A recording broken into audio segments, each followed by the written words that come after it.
नमस्कार दोस्तों।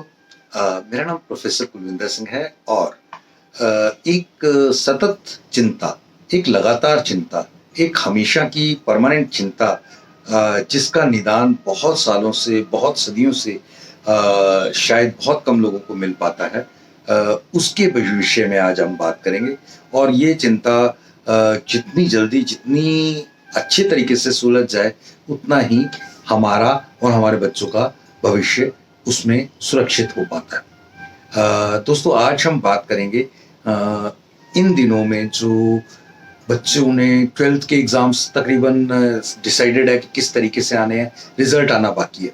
और उसके बाद जो ये एक दौड़ शुरू हो जाएगी दिल्ली यूनिवर्सिटी में या आईपी यूनिवर्सिटी में या दिल्ली के बाकी बहुत सारी यूनिवर्सिटीज़ हैं, उनके आसपास की जो एनसीआर की यूनिवर्सिटीज़ हैं, उनमें एक ज़बरदस्त होड़ रहेगी अपने बच्चों को एडमिट करने की। असल में दिक्कत क्या है, उस बात को हम समझ लें तो उसके बाद बहुत सारी चीज़ें हमें समझ में आ जाएंगी। एक तो ये कि जब ये बच्चा 10th का एग्ज़ाम देता है तो बहुत सारे ज़्यादा बच्चे होते हैं। ऑलमोस्ट 19 लाख के करीब बच्चा बैठता है 10th के एग्जामिनेशन में, जिनसे 11th और 12th तक आते आते घटते घटते ये संख्या 11 लाख के करीब हो जाती है।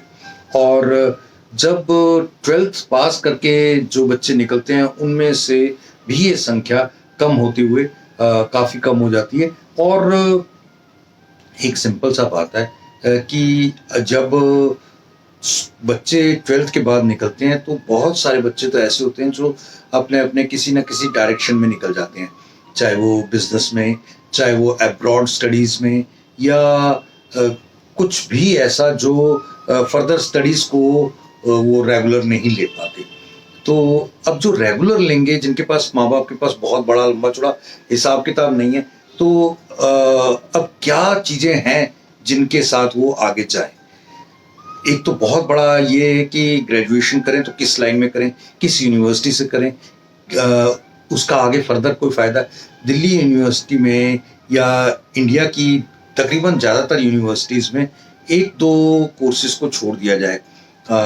जैसे इंजीनियरिंग में भी कुछ हद तक टेक्निकल है, बाकी तकरीबन मतलब MBBS को छोड़ दिया जाए तो 90% कोर्सेज ऐसे हैं जो अपने आप में सेल्फ इंडिपेंडेंट नहीं है।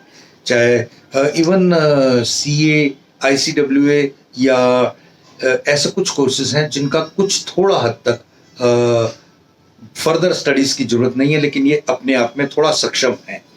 लेकिन बाकी सारे कोर्सेज जो हैं वो किसी और चीज़ को कैटर करते हैं, यानी उसके बाद फर्दर स्टडीज़ ही एक वे आउट है। दिल्ली में जो मेरिट लिस्ट है वो 90s और उसके अबव ही कहीं ना कहीं तैरती है, तो वो बहुत बड़ा एक चैलेंज है। दिल्ली में मेरे ख्याल से 8-9 यूनिवर्सिटीज़ हैं। दिल्ली यूनिवर्सिटी है, गुरु गोविंद सिंह इंद्रप्रस्थ यूनिवर्सिटी है, स्कूल ऑफ ओपन लर्निंग है, then Indira Gandhi national open universities है, अंबेडकर यूनिवर्सिटी है, JNU है, जामिया हमदर्द यूनिवर्सिटी है, जामिया मिलिया इस्लामिया यूनिवर्सिटी है, दिल्ली टेक्निकल यूनिवर्सिटी है, NCR की बहुत सारी यूनिवर्सिटियों के अलावा 2 यूनिवर्सिटीज़ दिल्ली गवर्नमेंट ने अभी लेटेस्ट लॉन्च की है, जिनमें एक DSCU करके एक नई यूनिवर्सिटी लॉन्च हुई है, और एक यूनिवर्सिटी दिल्ली स्पोर्ट्स यूनिवर्सिटी, वो भी। ये सारा कुछ होने के बावजूद जितनी ज़रूरत है और जिस चीज़ की ज़रूरत है वो कहीं कहीं कमी रह जाती है। तो हमें बहुत सचेत होकर अपने बच्चों को गाइड करना चाहिए, बहुत ही इस बारे में कि उनकी प्लेसमेंट्स कहाँ पे होगी, करियर क्या होगा, फ्यूचर क्या होगा, और इस ग्रेजुएशन के इतनी मेहनत के कोर्स के बावजूद क्या कुछ उम्मीद है। अगर इन चीज़ों के बारे में बहुत डिटेल में जानना चाहते हैं तो हमारे जूम सेशंस होते हैं, उनमें आप आइए, आपके 1-to-1 क्वेश्चंस के आंसर्स किए जाएंगे। इसके अलावा इन दिनों में हम कुछ स्पेशल क्लासेस भी ले रहे हैं, उन क्लासेस में आप अटेंड कीजिए, और ये सब प्रक्रिया आपको कहीं ना कहीं एक बहुत बड़ा प्लेटफॉर्म देगी, ताकि आप जान तो सकें कि किस तैयारी के साथ हम कहाँ पहुँचेंगे और उससे हमें फ्यूचर में लाभ क्या होगा। हमें स्टार्टअप करना है तो कैसे करना है, अगर हमें बिजनेस करना है तो कैसे करना है, अगर हमने शॉप या कुछ और करना है, जॉब में जाना है तो किस जॉब में जाना है, कैसे जाना है, और अगर कॉम्पिटिटिव एग्जामिनेशंस करने हैं तो क्या करना है, गवर्नमेंट में क्या क्या ऑप्शंस बच गई हैं, वगैरह वगैरह। हर चीज़ के बारे में माँ बाप को काफ़ी कम नॉलेज होती है। कुछ थोड़ी बहुत नॉलेज गूगल और इधर से मिलती है, उससे काम चलता नहीं है। वहाँ से ये नहीं पता लगता कि एक्चुअली हमारे लिए क्या सही है, हमारी कैपेसिटीज क्या है, और उस पूरी प्रक्रिया में क्या सही और क्या गलत है।